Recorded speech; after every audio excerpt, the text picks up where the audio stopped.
John, the headlines around ESPN now are seemingly existential.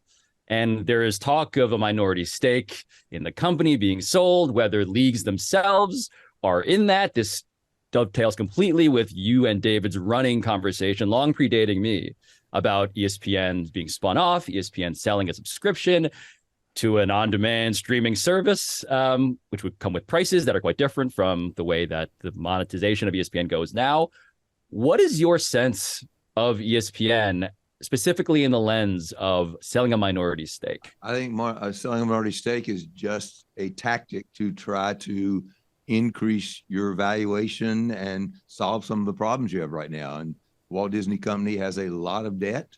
ESPN still generates a lot of cash. And I still believe that the entirety of ESPN will not be spun off and sold, because I think it's still a valuable asset. And in a subscription world, sports is going to ultimately end up being very important. So I don't know why you would get rid of the most powerful sports brand. So I think they want to keep it, probably get some cash in house to drive the stock up and drive the debt down. But David understands some of this better, much of this better than I do.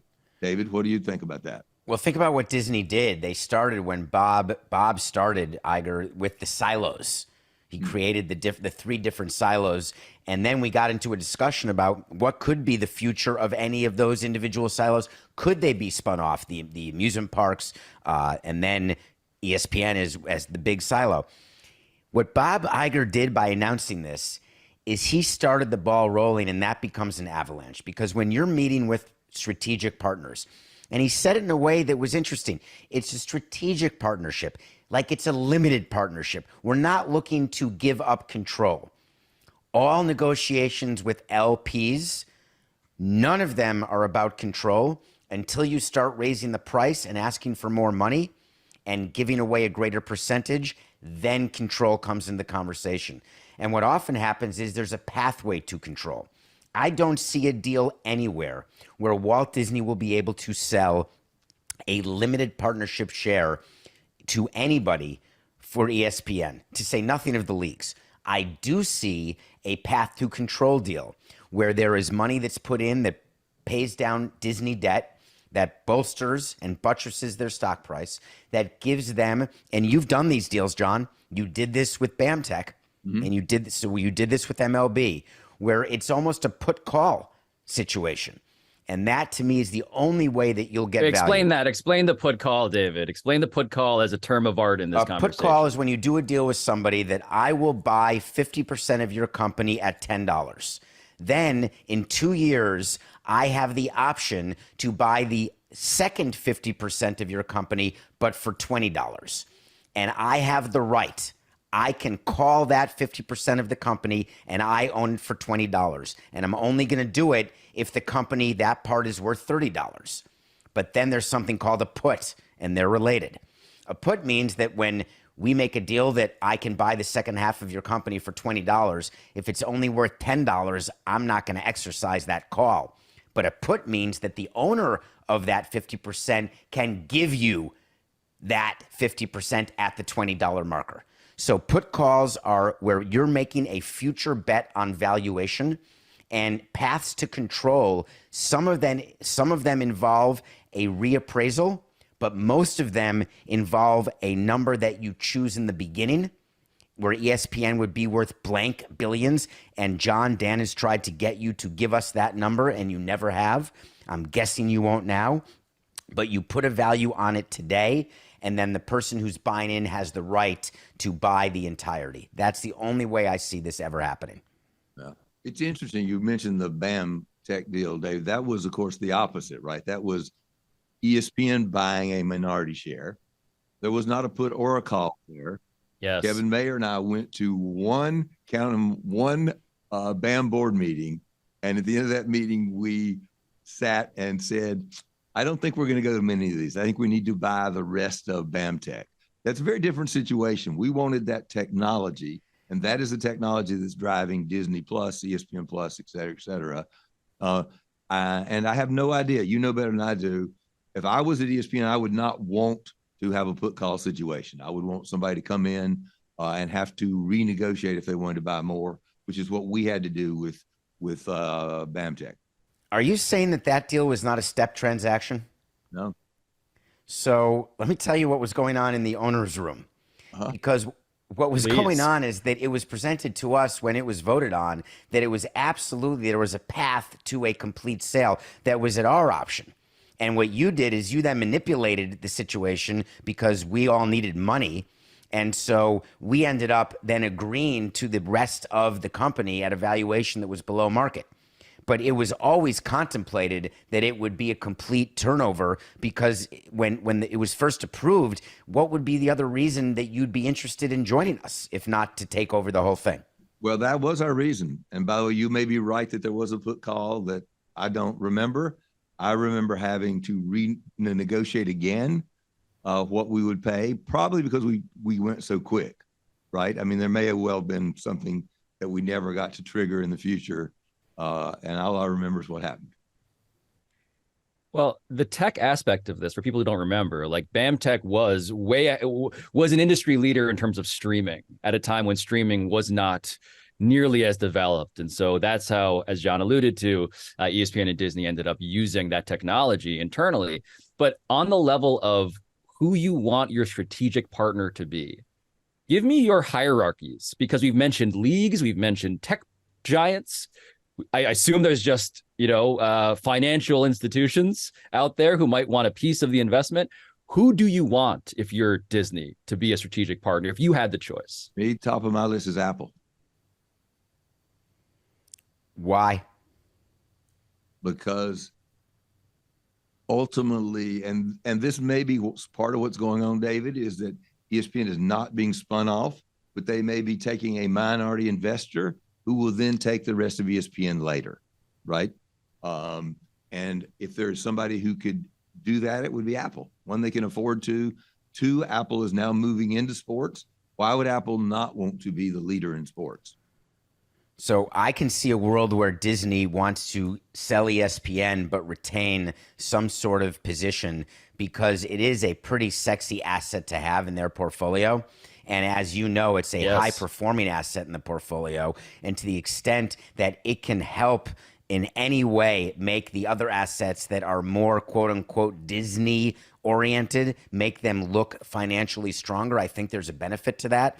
But in terms of strategic partners, when you're selling a company like ESPN, you can go into it saying, we like the idea of Apple as being our partner, and then we'll see where it goes. Or we like the idea of a venture capital or a sovereign investment fund. Let's look for that to potentially happen as a source of funding for Disney, because that's not off the table, I would imagine.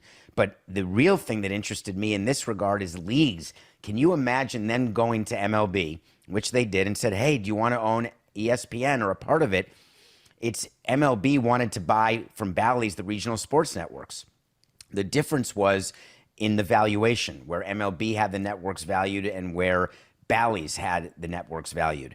With ESPN, MLB is building its own network, as opposed to NFL, where I think NFL Network is nothing compared to MLB Network and MLB.com. And I think the same thing about the NBA, having nothing to do with my past. So I don't see MLB as a partner here because they're comfortable where they are in this space. But for the NFL, who's so worried about image and so interested in controlling their destiny, having them own the biggest distributor of their content, it fascinates me. And they've got the financial might where they could pull off a deal like that. I do know that there was sentiment in the NFL that they made a mistake early on when they did the deal with ESPN and not get some equity in the company. It's the belief at the NFL that they drove the value of ESPN and didn't get any of that. Now, the problem now is I don't know that it's going to drive great upward value. Right? They're making, if the NFL was to do it, they're making the deal at the wrong time. They're making the deal when ESPN, right? Well, what is the wrong time? Are you like, you just bought, there's a franchise that just sold the Washington Commanders for $6.05 billion. Is that a bad investment because is that the top of the market? Or do you believe that the franchise valuations will continue to go up? I believe franchise valuations will continue to go up. Then there's no bad time. Well, this is a question that I have. My casual layman's question is, John, I've heard you refer quite persuasively to the business model of ESPN during your tenure as the greatest business model in the history of media. And I don't have a good number two. I buy it. So my question is whether the leagues on some level, by putting money into ESPN, are hoping to prop up said business model, because the alternative, we've talked about performance-based live rights deals, right? With tech companies. I just wonder, is there any of that here, wanting to keep alive the buyer that they have enjoyed because of the business model that buyer had until recently? I don't think so. I don't think that's their motivation here, but I just don't think it's the motivation here.